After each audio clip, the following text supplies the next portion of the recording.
Welcome to another episode of Healthcare Today with HSA. I'm your host, Chuck Taylor, and I want to welcome you and thank you. As always, we try to give you information, try to make your life a little bit easier, and also give you things that help you.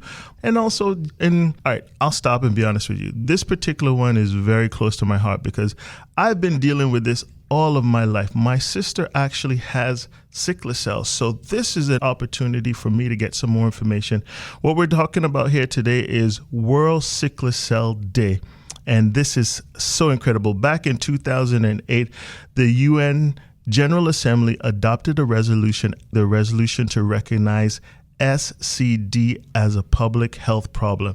And then they named June 19th as World Sickle Cell Day. And I have three beautiful ladies in the house with me today. Please introduce yourself. I'm Dr. Anna Matthews. I work at the Health Services Authority, General Practice Department.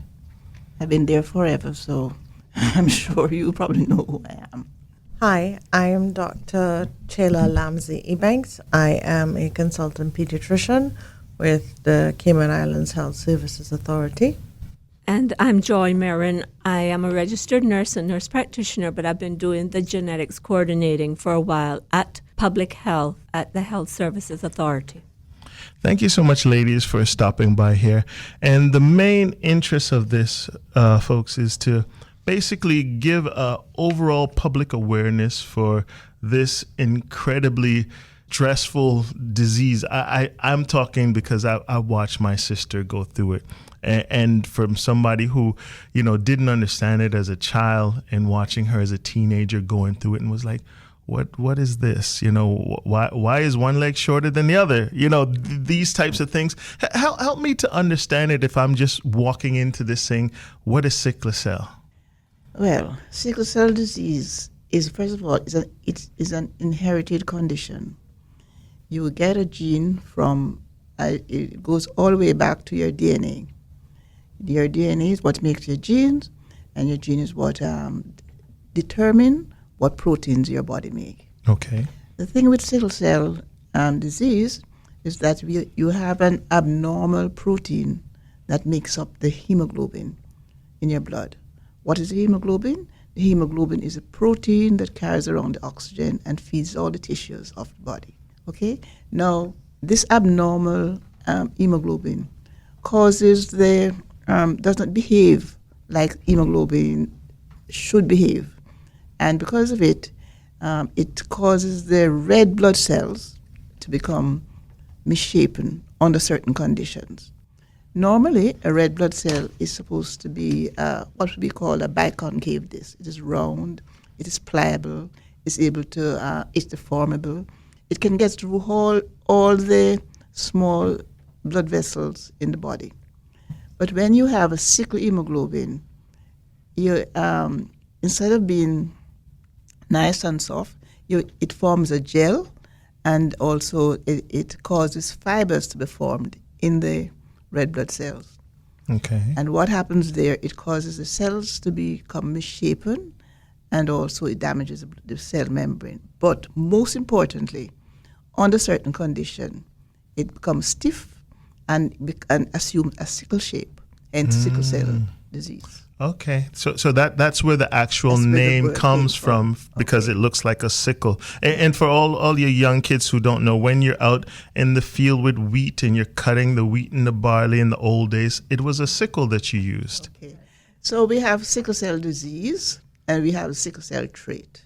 Okay. Now, the sickle cell disease, you have to have inherited two abnormal hemoglobin. You can either get the two abnormal genes from your parents, or you could get two abnormal S hemoglobin, that's a sickle hemoglobin, or you could get one abnormal S hemoglobin plus another variant of the hemoglobin. Okay. In other words, you could get a SC, you could have inherited a SC gene, which causes also not the normal hemoglobin and tend to sickle.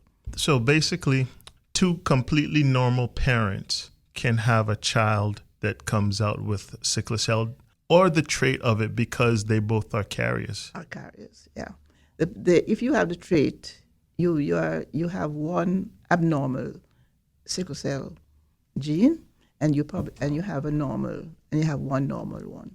So what you have, your genetic marking then is a AS rather than SS. Remember, you said you inherited one gene Right. from each parent. Right. So you have one good one. Well, shouldn't say one good one. Right. One normal one. A normal and one. one sickle one. Okay. And all that is caused by just a substitution of one amino acid in the protein chain for another one.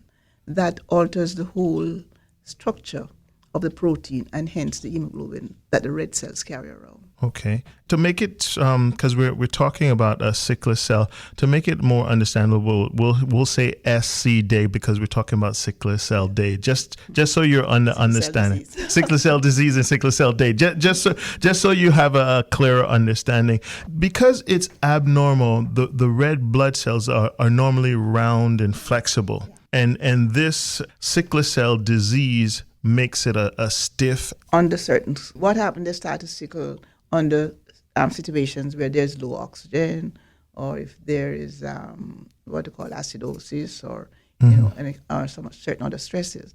But they are at first they're quite pliable. They'll come back to normal under the right condition. But after a while, they become irreversibly sickled.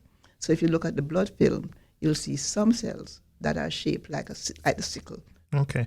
You ladies on the professional line have been dealing with this a while, understanding it. For me who see it but didn't understand it, and still don't to a varying degree. Well, we hope you'll understand by the time we finish. Exactly. That's what I'm hoping for, because I just spoke to my sister just a few days ago, and we call it an episode. She just went through an episode.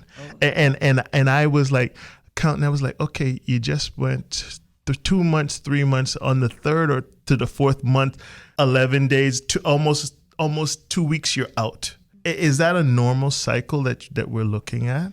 Well, I don't think we have any set cycles, It's really an individual thing. Right. And what I noticed that she's using quite modern terms.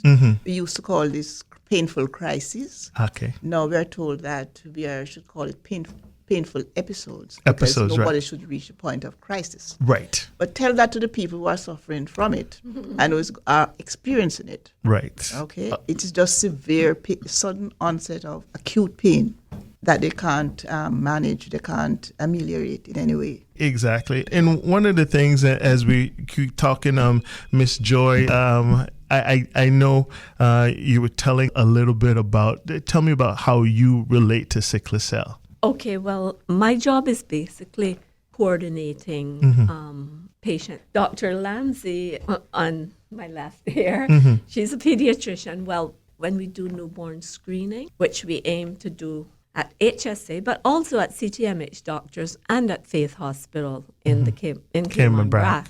So, and those are the places where babies, born here in the Cayman Islands at this time. Of course. So it is offered not just sickle, but we do a newborn screening, which covers many other diseases as well. But if any of the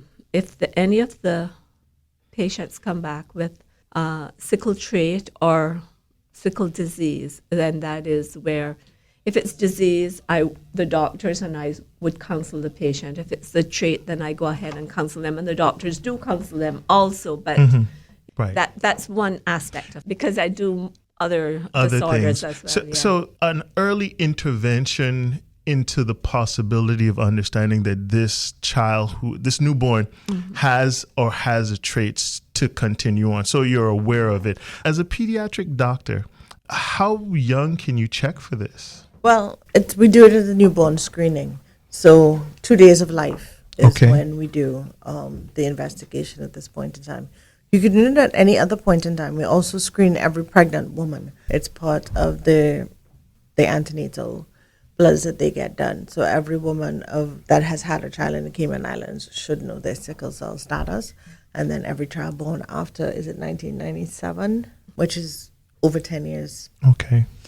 Before, they were doing it in the States mandatory, like you were talking in 2006 as well.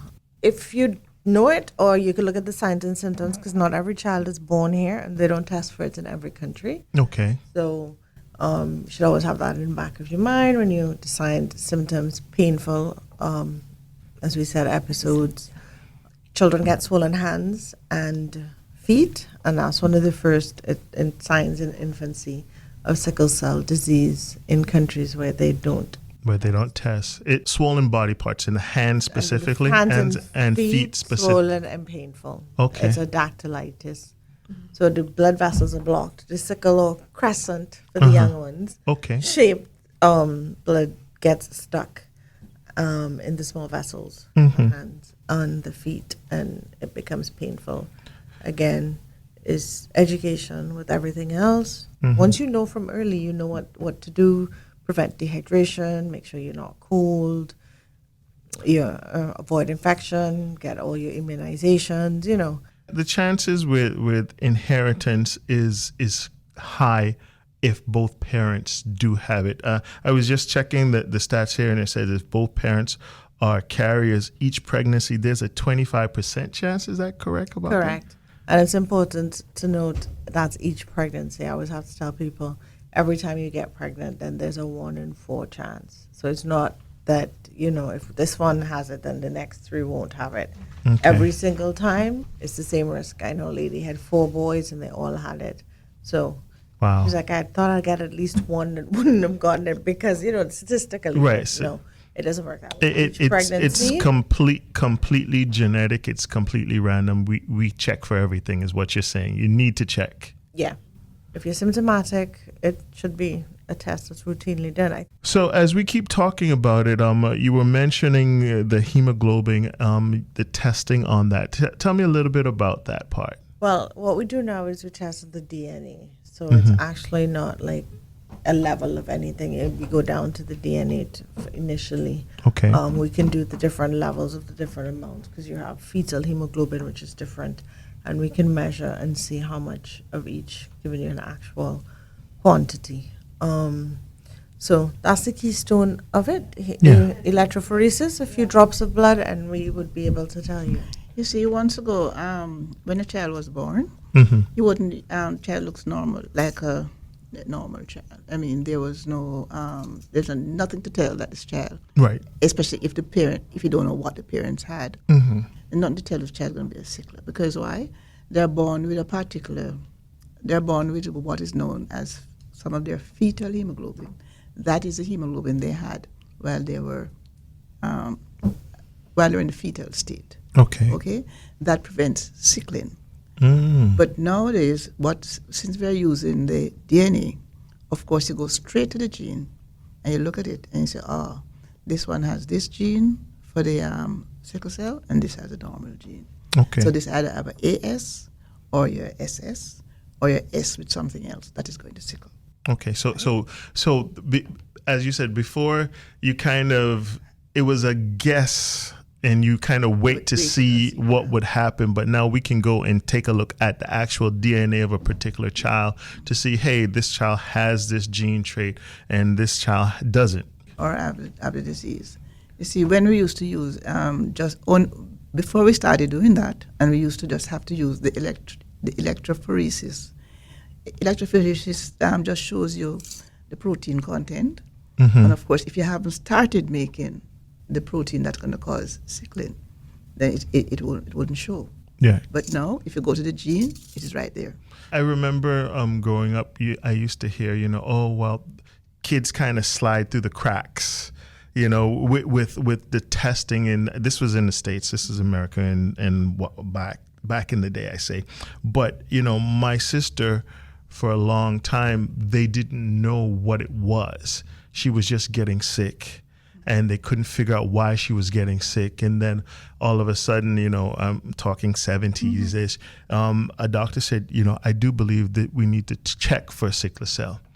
And then I keep hearing the word, and I may be wrong, but it was sickle cell anemia. Yes, that's the name they call it. Exactly. So that was a term that I kept hearing and trying to figure out, what it was. And every winter she would get cold. She got sick. It was like clockwork. So what you ladies are telling me is that is a direct correlation to the sickle cell disease. Sickle cell disease, because as Dr. Lamsee was explaining earlier, is that anemia, which means that you have a low hemoglobin, right? But so why it is that in sicklers, what really happens is that the blood cells get destroyed in the body, so you're going to have less hemoglobin than the norm.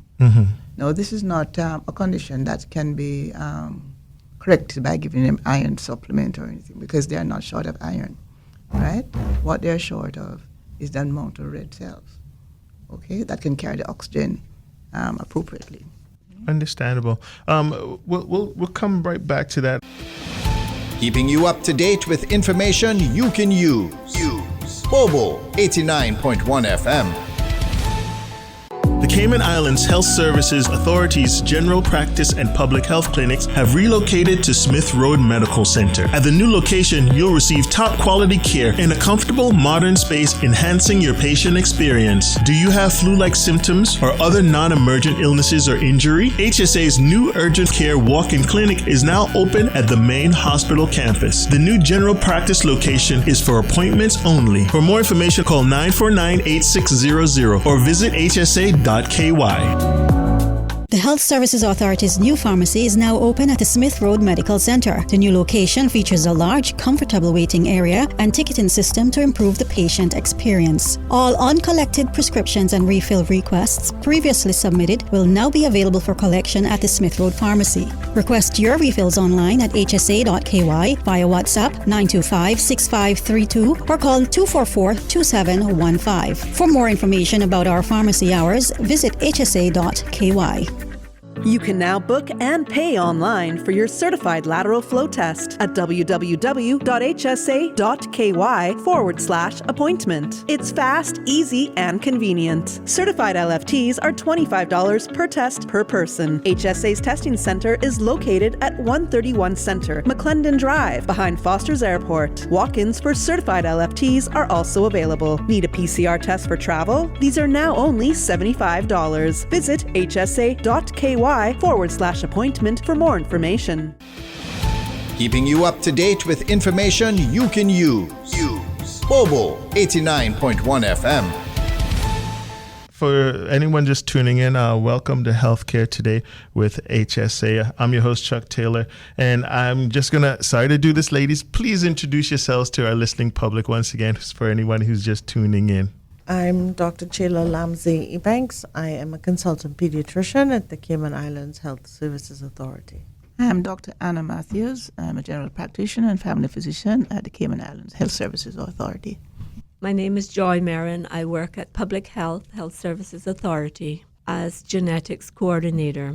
I am an RN and a nurse practitioner. Thank you so much. We're talking about World Sickle Cell Day that was taking place on June 19th. Just a history of sickle cell disease. Dr. James Herrick, the first to describe it back in 1910, I do believe. Try to do a little bit of background information. It was highly suggestive that this was early reports of the sickle cell and disease. And then Walter Clements Noel was a dental student from Grenada who showed typical findings of sickle cell disease and noted that to an intern, Dr. Iron. So we have quite a long history of knowing about it and still developing understanding of it. Yes, actually, it was noticed before that, from in the days of slavery, when they usually find that, in the cadavers, they find certain, they actually found the sickle cells. Okay. And they noticed that some of them didn't have any spleen. Okay. Okay, and they said, wait, this is strange, So in around 1910, I think, this guy from Grenada, who was a dental student, was studying in the States, and he used to have these crises. So he was seen in hospital, and they used to say episodes of pain and biliousness, and they noticed that the blood cells had this particular shape. So they linked it to his illness. Okay. Of course, later went back to Grenada and died 5 years after. Uh-huh. Yeah, he's buried there now. I think there's a mark on his grave. He was the first person that was. was diagnosed with it? Yeah. So it has been around. Well, it has been around. I mean, they think it started actually in sub-Saharan Africa. Okay. And in the tropical areas. Mm-hmm. Initially it was probably confined there, but with migration, Mm-hmm. the gene has traveled. So it has reached a state now where in some parts of Europe it actually is rivaling some of the more genetic European diseases like cystic fibrosis and hemophilia. Okay. Almost equal, right? Because your genes travel with you. Of course, you can't leave them. Would you say that if you do have it, you would be more affected in cold countries versus warm countries? It's not a matter of the country; it's how you keep yourself cold or warm. Okay. Extremes of temperature will bring on a sickling crisis. Can bring on a sickling crisis. Okay. Right? If you jump into a cold swimming pool, it wouldn't be wise if you're a sickler to, go swimming and keep the wet clothes on. Right. The The temperature drop triggers the reaction from the body. And also cold does something to the blood vessels. It causes a bit of what we call vasoconstriction, make them narrow. Mm-hmm. So if the blood vessels are narrow and you have these cells that are ill-shaped, ill-formed, sticky, they're gonna get stuck. So what happens is that they get stuck, and the blood coming in, the oxygenated blood, is not getting to the tissues. Mm-hmm. So what happens is that the tissues are starved of oxygen, and you have death of tissues. Hence you end up with damage to, say, the kidney, the liver. Okay, so it can directly affect organs through the lack of occlusion to them. Especially after repeated episodes where we have these painful episodes. Right. When there's occlusion of the blood vessels. Mm-hmm. Another thing that happens because of the sickling, because of the hemoglobin, is that these cells are abnormal. Okay, they are not nice and brown, as I mentioned. They are probably coarse and ill-shaped. So the body sees these as bad, especially the spleen, and does a culling, picking out these bad cells, right? You also have hemolysis of the cells because the membrane, hemolysis meaning breaking of the red blood cells, okay? And that is what causes the anemia. Okay. Yeah. Because a normal red blood cell will live 120 days, but a sickle cell is only going to live about 11 or 12 days. So when you have an episode, the length of it generally can be between 10 to, say, 13 days, somewhere in that vicinity. It really varies. It varies. Yeah. Would it vary based on size of the person or just whatever situation that they're put in? It really varies from person to person. It's clinically variable. Okay. And so you may have two siblings, same mommy, same daddy. One of them may be quite mild and the other one may be much more severe. And that has to do with each of our unique makeup. Okay. Yeah, Okay. So. Let me ask Dr. Ebanks here about this.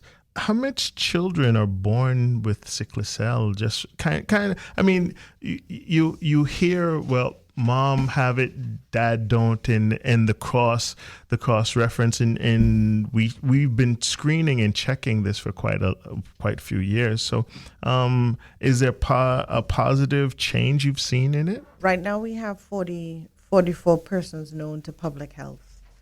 We've been testing since 1997, and 1 in 2 babies, are born each year with sickle cell disease. And the percentage of sickle cell positive births between 1997, when we started testing, and 2021 has varied from 1.9 to even as high as 8.4 each year. 5.4% of all the births have either sickle or sickle cell trait. Mm-hmm. And the frequency of the trait is lower than that's been quoted generally for the Caribbean, which is about 10% for AS, so we're about half of that. Okay. Do you think it may be because the rest of the Caribbean aren't testing as aggressively as us? I've traveled quite places, and very few places are as technologically advanced medically as us. That's a point, but Especially in the Caribbean. And in the Caribbean, yes. Cayman does enjoy a high standard of health care.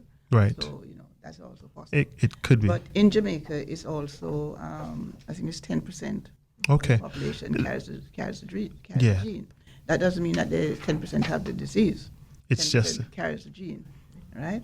And the importance of testing, right, to see if you carry the trait, is that lots of persons will have the trait and don't know that they have it. okay. Okay, and if you are interested, if you are thinking of having a child, it's good to know what your possibilities are. Right. Or your probabilities.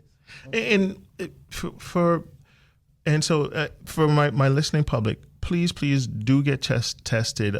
If you're planning on tying the knot and having kids, know your genetic makeup a little bit. Would you say that is kind of the Yes, it's good because you remember now that Cayman has become quite cosmopolitan, and sickle cell is a worldwide disease. It's no longer confined to sub-Saharan Africa and the tropics. Okay, so you might meet somebody who has a trait, and you might have the trait, neither you know, and then you're surprised, right, that you have a child who's affected and you don't know what to do. Okay, so that's one of the things. That's one of the good things that we have, that we can know in advance. Also, we were taught back in the day that if you have the trait, you're normal, you're fine, you have no problem. That is not true. Because what we have found, anecdotally most times, that people with the trait still do have some of the symptoms, some joint pains, and sometimes under certain circumstances they can actually have these painful episodes that we have talked about that occur in the persons who are affected with the disease and not the trait. Also, there are certain things that are characteristic of the trait. Dr. Lamsee will tell you more about the children with the trait, what they do and what happened to them. Okay. I'll just say that you have heard stories of these athletes who dropped down dead on the football field and what have you. Right. They probably had the trait, they don't know, and they're exposed to extreme heat. Pushing the body to the limit. Yes, so they tend to be very heat sensitive. It can cause sudden death. Okay. Also, there are certain kidney conditions, and particularly kidney cancer, which is specific to the persons who have the sickle cell trait. So we have to tell you to look out for things like blood in the urine, and so it's important that if you have the disease after the first 4 months of life, 4 months or 2 months, you'll know. But if you have the trait, you won't know. Right. It's and Dr. Lansing, I just want to jump in here.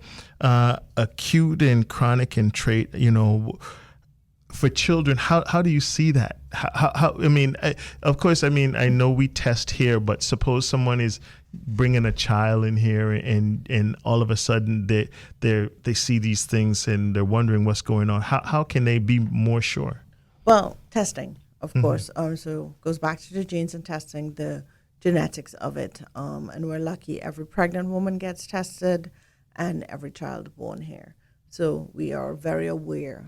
And that's what I was also kind of alluding to. The world is still in this crisis, this world pandemic. Overall, every day there's something new. But if you have a pre-existing condition, this compounds it.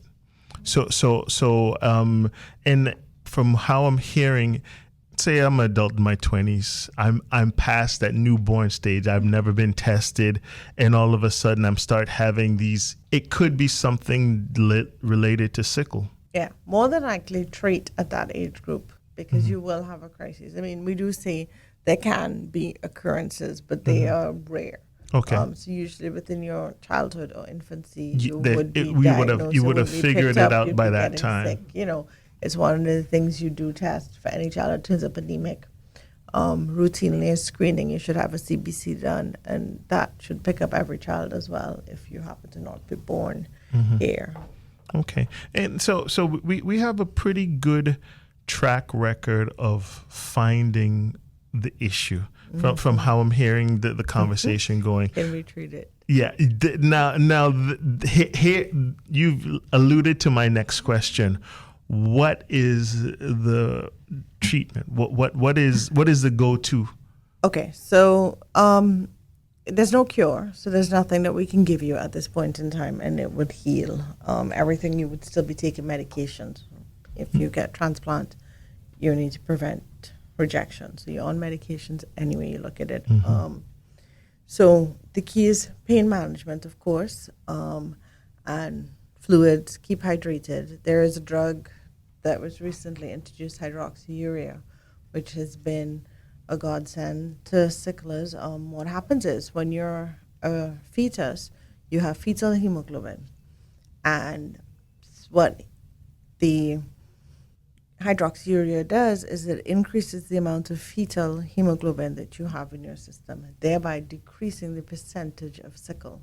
Yeah?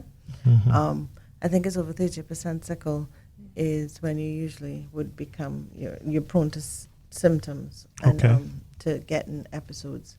So hydroxyurea has revolutionized. Of course, nothing in life is free, so it was initially a chemotherapy drug, so to be aware of the extent of it. And so everything has its price, and you still need to monitor. With the young kids, the frequent bloods can be rough. Okay. And for adults, is it available for adults also? Yeah. Yeah. Okay. And based on, I mean, child versus adults, I'm sure that the dosage level has to be different. Is it more severe with adults using it, or more severe with kids, or it's about the same? It's about the same, because the therapeutic concentration that you would need to get would be about the same. Okay. So the symptoms would be equivalent. But of course, the longer you are on a drug, the higher your risk of long-term effects. And remember, if you started at 5 years old and you live into 55, I mean, you're on a drug for a very long time. Right. Yeah, and that in itself will increase your risks for the side effects of a long-term chemotherapy drug.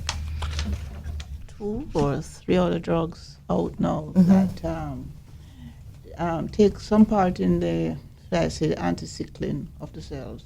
Right? They either prevent them from forming these fibers that reshape the cells, or they increase the oxygenation that the cells get. All right. Okay? The thing is this, that we don't have them here. All we have now here in Cayman is hydroxyurea. Okay. There's L-glutamine as well that it is used. You know, I think it could be available, but it's extremely expensive. What I just say that I don't think that what we have. All we have is hydroxyurea just now. Okay. Okay. So And cures are supposed to be coming. They are doing experiments. Because it is a single gene, so that makes it a perfect candidate for gene sequencing and medication based on that. And that's what I was going to ask, because we're talking about a single cell, you know, that is damaging, to say the least. I mean, we know a fair enough about it. Is there something we can, like vitamins, or is there a way to build up our system so that when it does come, I'm talking. You see, the advanced studies and experiments and things they're doing now to get these drugs is going straight into the gene, straight into the DNA, right? What they're trying to do now is introduce drugs that will shut off the gene that makes the bad protein, and stimulate the one that makes the good protein, the hemoglobin. You know, so of course that hemoglobin F, right, which is the one that you know. In fact, I tell you what, you have some people who you might find very rarely though, that who are sicklers, have sickle cell disease, and they're almost asymptomatic. Okay. What they have is a condition known as persistent the hemoglobin Hereditary persistence of the hemoglobin F. Okay. Hemoglobin F is supposed to shut off at birth. But if it persists, even if you have the bad gene, you have the gene that causes the sickle hemoglobin, it overrides the effect, literally, and you don't get that venous occlusion and what have you that everybody else will get.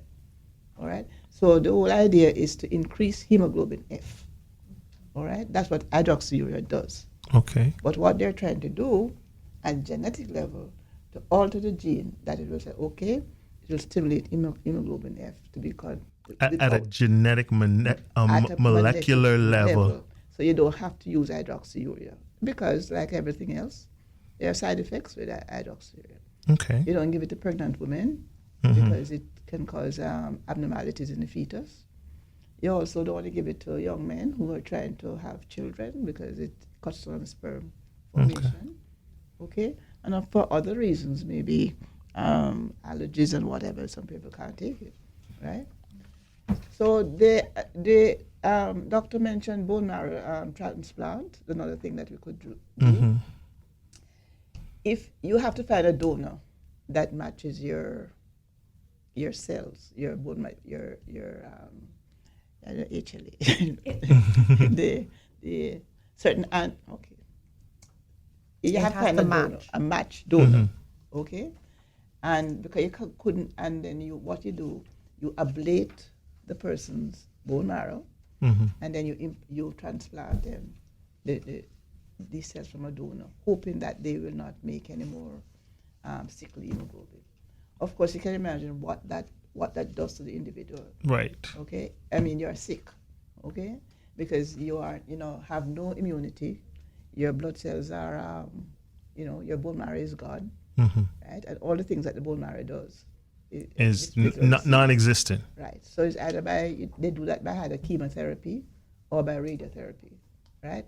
And of course, there is thought to be an association with certain cancers that occur during this process.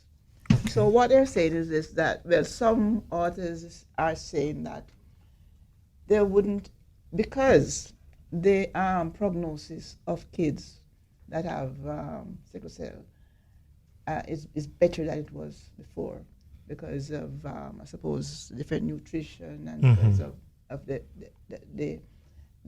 hydroxyurea which is available, they would offer it to children at this point. But if you're an adult who have had a real rough ride, I mean, lots of crises, in and out of hospital, in and out of hospital, organ damage, the whole 9 yards, and you have a match donor, then if you are willing to take it, you have to weigh the risk benefit, of course. Right. Do I risk early death as opposed to living in pain? So the choice is yours. Okay. Right. Folks, once again, thank you for tuning in to Healthcare Today with HSA, having a very frank and understanding conversation about World Sickle Cell Day, which was June 19th, but we're a little bit after the fact and still talking about it, and what sickle cell disease is and how it's hereditary, and just basically what it does to people here in Cayman. And I as a brother of a sister who has it, I've watched some debilitating stuff, just and I'm like, oh my goodness, here we go again. But I've noticed when she's good for a longer period of time, it's not as intense. So I'm trying to understand, because both my parents were both healthy as horse, literally, and her and I kind of got one right foot and one left foot. I'm 6'2", she's like 5'6". I say she's half the size of me, but the understanding was that sickle cell went away. That was what they kept telling her, that it'll get better. It got better, but then the intensity kept magnifying over the course of time, and what she ended up doing was literally the minute that she felt a little twinge in her foot, she's like, I'm off. I'm stop working. I'm relaxing. I'm resting. And that kind of helped when it kicked into gear, rather than her being up and down. And she lives in a cold country. So that, that was magnified. And I say all the time, thank goodness for the understanding, because I know she was tested here in HSA, and they kind of gave her a kind of a track record of how to proceed along with it. So thank you so much for that. But just the mode of inheritance. Tell me a little bit about that again, the trait. And if, let's just say I'm a trait carrier, my wife isn't, the chances of our child having it is just a trait because I'm a trait. Is that correct? Or that's correct.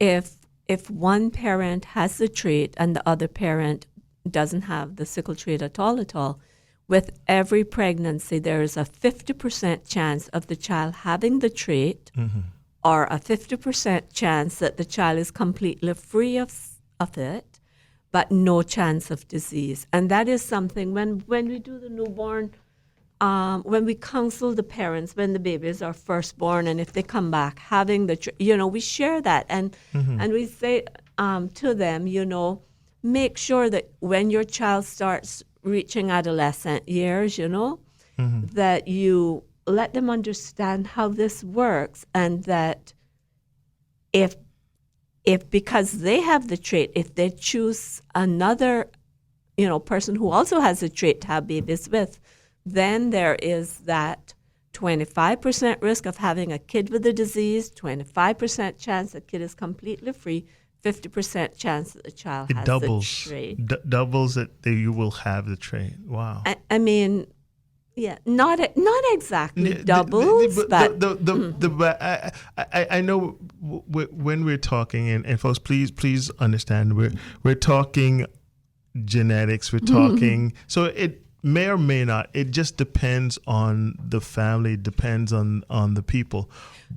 What is really important, really and truly, is to find out if that person that you plan to have babies with, does that person also have the trait? If you have the trait, and to remember this, like the doctors have said before, that S is one of the most common types of sickle, yes, and we have that, here.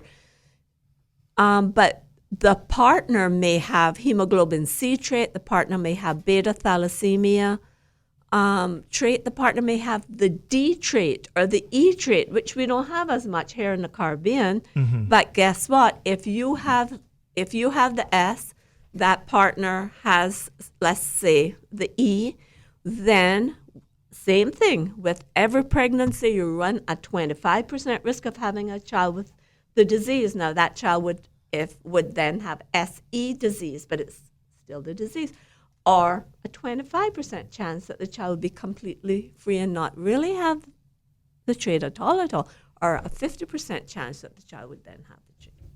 Okay. But there's more than 400 different types of hemoglobinopathies. Okay, and so that's why it's really important that every person who is of childbearing age should know their sickle status. And both of these good doctors here have shared that already. It's really important. Know what your sickle status is. And for me, if I walk into HSA and I said, we're thinking about having children, we want to check out our status with sickle cell, how was that process? How would I go about doing that?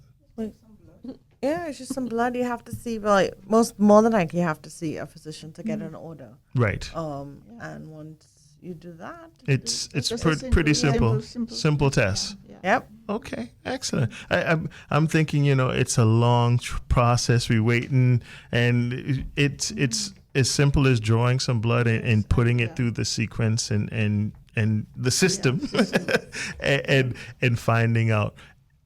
Once that happens, do we look at like the family tree, the background? The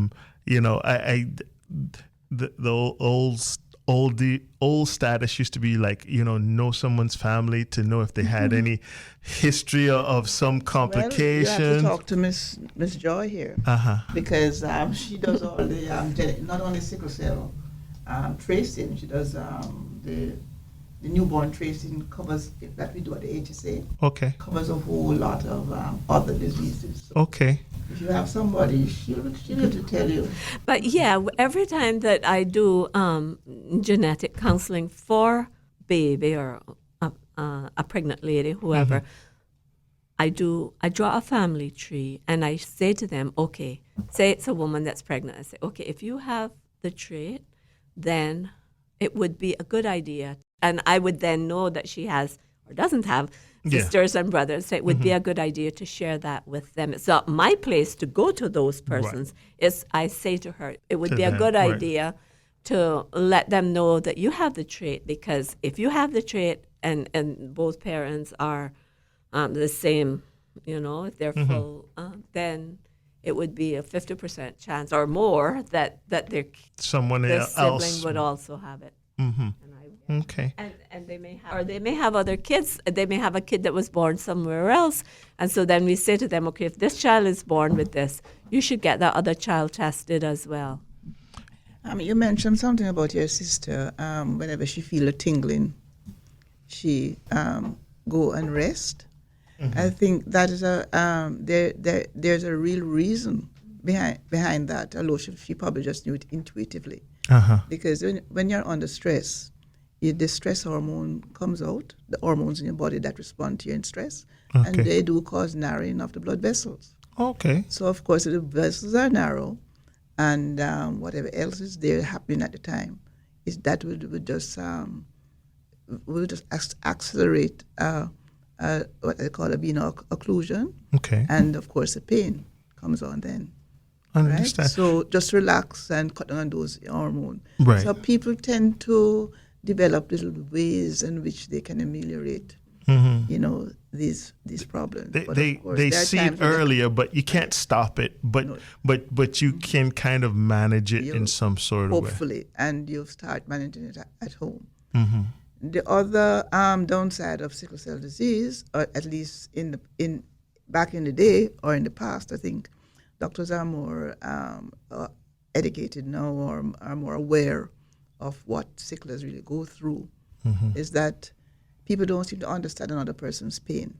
Right. And they were seen at times as like being drug seekers or hypochondria, or is hysterical, But as some of the persons that we have, the support group said, whenever they reach the hospital, you must know that there's nothing else they can do for themselves. Right. Because some of them don't really want to go to the hospital. Right. I always... We have to learn to be more sympathetic and find out what works for the patient. Right. Because they're the one who are feeling the pain. I'm afraid that their pain threshold is extremely higher than most. Because I talked to her extensively about it, and she's like, it's a dull pain. And I'm like, okay, explain it to me. She's like, imagine somebody getting a butter knife and shoving it into your skin and just digging, and I'm like, wow. You see what they have, most sicklers live in pain.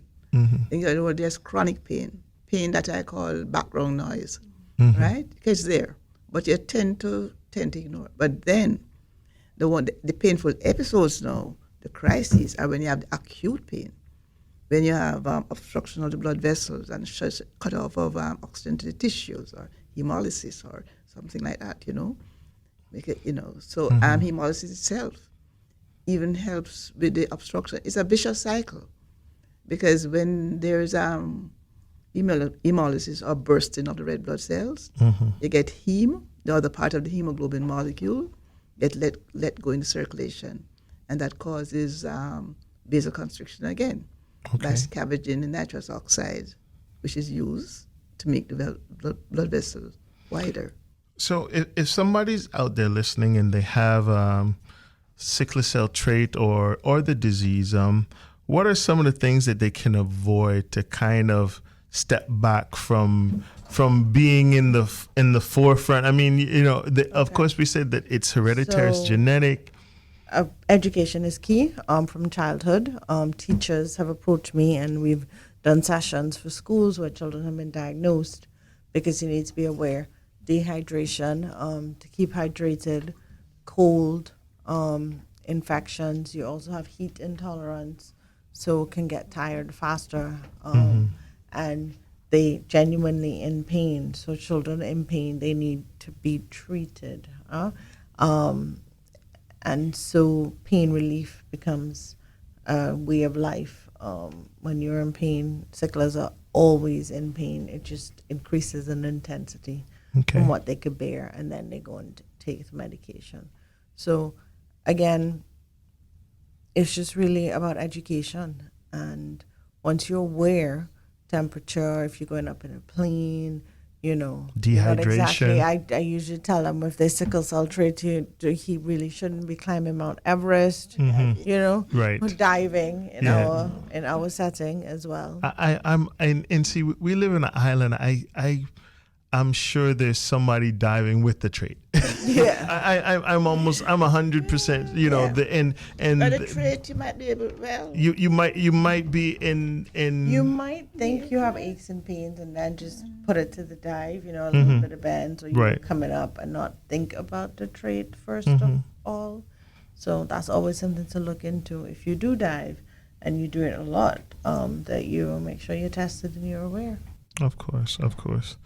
But one thing I would like to say is in regard to avoiding high altitudes, really and truly, that's quite serious. And they used to say, you shouldn't go any higher than 10,000 feet. Then it went down through the years to 7,500.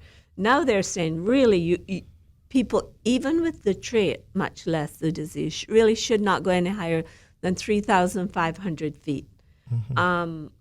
Now, I'm not talking about going in planes, because the planes are pressurized. And remember, most of the time, if you go in Miami or somewhere, it's not very long. But London, that's another story now. London and traveling around the world is India. Right. We do have some long carriers here, and those types of things increase the risk of it, but by far. So, I know we have some people who are probably listening in here. Before we wrap up and get out of here, I will say go get tested if you have any concerns, or just to know your status, You did mention about treatment. I think one of the ways we approach it is primary prevention. Okay. And Merren will tell you all about the vaccines and immunizations. Should just put you on Well, first of all, the children that, if you're thinking about with the sickle cell disease, the children should get their regular vaccinations that are offered here, and along with that, they are getting Prevnar 13 from the time, even babies that don't have sickle are now getting that, which is wonderful. Okay. And then when they're 2 years old, they would get something called PPV 23. Oh, yes. And then the penicillin, like Doctor said, from the time they're a few months old until they're 5 years. And then at 5 years, that doctor decides, like Dr. Lamsee, would decide, does that child continue getting the penicillin? The penicillin is given one of two ways. Either they can have penicillin by mouth morning and evening, or they can get the injection about once every 3 weeks or thereabouts. And Dr. Lamsee can speak more to all of that than me. But yes. So the penicillin is infection. Every sickler does not have a spleen. The majority, because they will have asplenia, which means their body gets rid of their spleen because it gets blocked up so many times, and the cells die so many times that the spleen no longer exists. Okay. And function of the spleen, I always say it's like a filter for a fish tank. So it filters, and if you don't have that filter, especially for certain types of bacteria, then you're more prone to infection. Okay, it'll run through your body. Correct. So what we do is we give the penicillin in order to help to prevent these infections, so it's a prophylactic. So it's a preventative sort of dose, smaller than, of course, the regular dose. Right. And that's why it's important that you think about the infection. Okay. Yeah, so asplenia is one of the causes, and that's why we give the penicillin. Folic acid is another drug that we give as well, because the red blood cell, a normal red blood cell, lives about 120 days, and a sickle cell lives between 11 to 12 days. So they obviously are making a lot more than the regular person, and so you support them with that particular vitamin. Okay, so folic acid will help increase the red to over the course. Well, it's one of the building blocks. Okay, so building blocks. It gives you more substrate. It gives you more. Hence why pregnant women are supposed to take folic acid. You see, I learned A something neural new tube every day. defects is really why pregnant women, and it really should be on it before you get pregnant. So anybody of childbearing age that wants to have children or is thinking of having children should include folic acid in their daily regime. Okay. And it's not really for sickle. That one is the neural tube defect, Right. which is a defect. But it has an extra. But it helps. It is a building block, Okay. Yes. DNA synthesis. Excellent. And Dr. Lamsee mentioned the spleen, right? Sometimes the spleen doesn't get rid of itself. Sometimes we have to get rid of it because we've had to do operate that. and take out the spleen. Because Yeah. it swells up, and that's one of the things that parents have to be aware. Education, like we said before, so you check your child, that they, It grabs all those and it gets malformed fat, cells. it gets stuck, and it swells. Okay. And, then that's a risk. That's an increased risk for trauma. So that can rupture, and that would be a lot of blood loss. So that's one of the things you teach parents. You look for the yellow eyes, make sure they're not dehydrated. You know how to check for a spleen, at least in the first 3 years of life. I would say if you're going to have problems with your spleen, it's going to happen within the first 3 years of life. Right. And then you make and because the child can't really talk and articulate at that time, you have to be extra vigilant by looking at these symptoms to be aware. How to feel and be aware of your child. Excellent. And we have to think about the emotional aspect of being ill. Every day you wake up, you're ill, right? It's a chronic illness. Like all chronic illnesses, it takes a toll on you mentally. So we have to consider that. And of course, even the stress and the depression that can come with it can start the cycle of sickling. So we have to be very aware of what is out there. Sickle cell is quite a complicated and seeing it for so many years and now hearing it broke down in a very scientific, understandable way. I hope whoever is out there who needed this information, please take it and run with it. Talk to HSA, get the information you need because the information is key. Ladies, thank you so much for stopping by here today. I look forward to having another conversation with you. You've been listening to Healthcare Today with HSA. My name is Chuck Taylor. Keep listening here. It's Bobo 89.1 FM. Keeping you up to date with information you can use. Bobo 89.1 FM.